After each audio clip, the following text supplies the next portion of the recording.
Your forest today and how it might not, you don't want to see it, let it happen 20 years from now or staggering it. I recently had a child. I've got a 2-year-old now. He's 2 years old. And from 0 to 2 is amazing. And I'll tell you what, at point 0, that was not the prettiest sight in the world.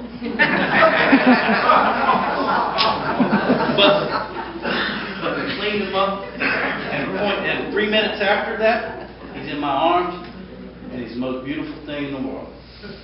And 3 months later, he's now not this big, he's now this big. And 2 years later, he's this big. He's changing, he's growing, it is amazing, it is beautiful. I make this analogy because while something may be ugly at a point in time, it will grow and change and become beautiful. And part of seeing that change is the beauty. So I would get you to think about it in that way. It's a part of life, is seeing all this change. And that's why I started this entire discussion talking about change, because we are changing. And it is hard for us, and this is the emotions, right? It's hard for us to accept that change because, damn it, this is what I know. And when I walk out, I want to see that same thing. And but part of the beauty of appreciating biology and life is appreciating the dynamic and the change. And so the methods, the exact methods of how it's done, when it's done, the staggering, man, that's all great community. You guys as a community should come together and talk with your managers and help develop a plan and a process for how and when they stage different events. Do they got to do it all at once here? Could you do half of it? Could you do a quarter of it? Yeah. And then do another quarter? Yeah. That's up to you, as you're public, and you own this land, just like, so that's up for you to develop that management plan. But chances are, you're going to need to do something out here, and what it is, it depends on what you want, like one of your members here said. And you guys will have to come together and work with your public officials to help make those decisions. And that's what they're doing here today. I'm not being critical of what you're showing us. I couldn't agree with you more.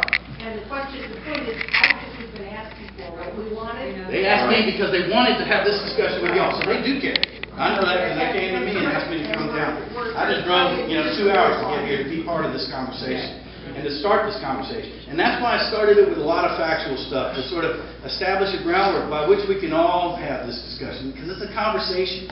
And it's a conversation. We got to be polite, like everybody's being really respectful here, and that you got to check your emotions and sort of bring it and start to have that discussion. And that, I think you guys can come together. Yeah. Some of the old growth in here is pretty nice. Yeah. Yes.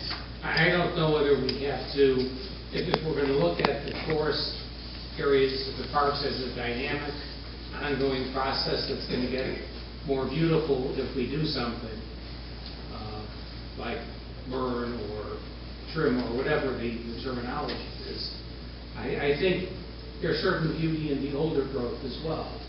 Sure. And I don't think we should focus on just one area. But as you said, now we're getting into the political discussion of what do we as part of the society, part of the culture, part of the inhabitants of the county, what is our goal for our outdoors? And I'm grateful you're here because you're here telling me things that I don't have a clue about. I've learned more about forestry than I've known in my collective life. One more, he's been asking a lot. I'm going to jump in just for a second here. We're at 4:30. We did say this would be done by 5. I'd like to make sure first that Dr. Andreu is able to get through his presentation. They're there. I've got more slides. And then others have an opportunity. So